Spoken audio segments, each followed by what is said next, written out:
Kumpiyansa si dating Pangulong Rodrigo Duterte na mananalo si Inday Sara sa presidential elections kahit walang partido. May ulat dyan si Aileen Taliping.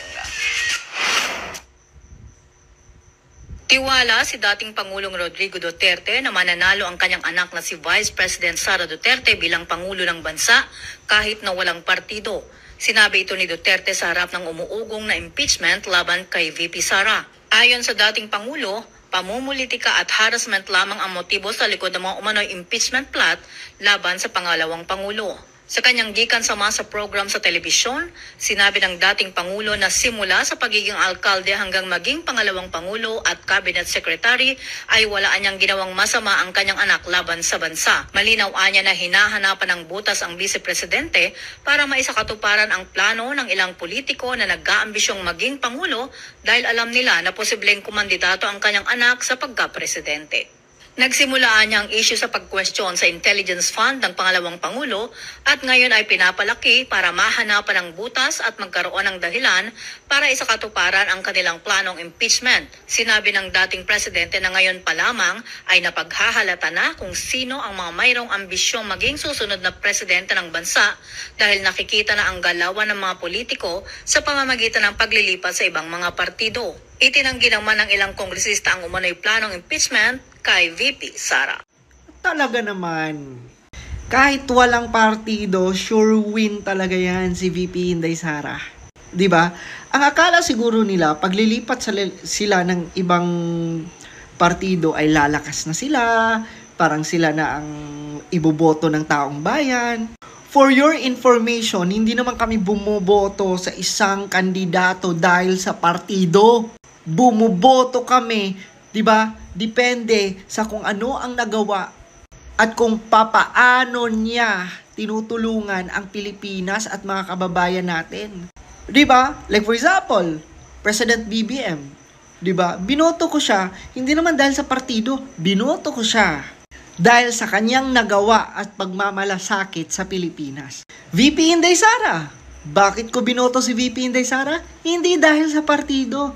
Binoto ko si VP Inday Sara dahil sa mga resulta at nagagawa niya lalo na sa Davao City. So ito yung hindi maintindihan ng ibang politiko. Kahit magsilipatan kayo, pero pag hindi naman gusto ng tao at hindi naman kayo nararamdaman ng tao, hindi pa rin kayo ibuboto. Yan na ang realidad ngayon. Kahit magsilipatan kayo ng partido, kung hindi kayo gusto ng tao, wala na kayong magagawa doon. Like VP Inday Sara, kahit wala yang partido, kahit mag-isa lang yan, mananalo at mananalo yan. Kasi nasa likod niya ang buong Pilipinas. Di ba? Nasa likod niya ang majority. Kahit magsanib puwersa pa lahat ng politiko at mga tambaluslos na mga politiko, hindi kayo mananalo sa mga Duterte. Hindi kayo mananalo kay VP Inday Sara. O, tingnan mo ang ginagawa ngayon ni VP Inday Sara, di ba? Mas pumanig sa kanya ang mga tao. Mas nagustuhan siya ng mga tao kasi si VP Inday Sara, hindi puro drama. Maraming bumabati ko sa kanya pero wala na siyang pakialam. Focus na lang siya sa kung ano ang kaya niyang gawin, no? At focus na lang siya sa Department of Education at pagtulong sa mga kababayan natin. Habang yung ibang mataas yung ambisyon kung ano-ano na ang mga pinagagagawa, si VP Inday Sara focus pa rin siya sa pagserbisyo sa mga Pilipino. Kaya siya nagustuhan ng majority, kaya siya nagustuhan ng masa.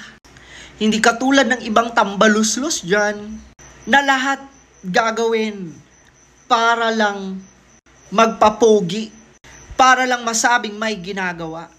Pero si VP Inday Sara, ang mga taong bayan na mismo ang nagkakalat at sumusuporta na hindi pilit at hindi bayad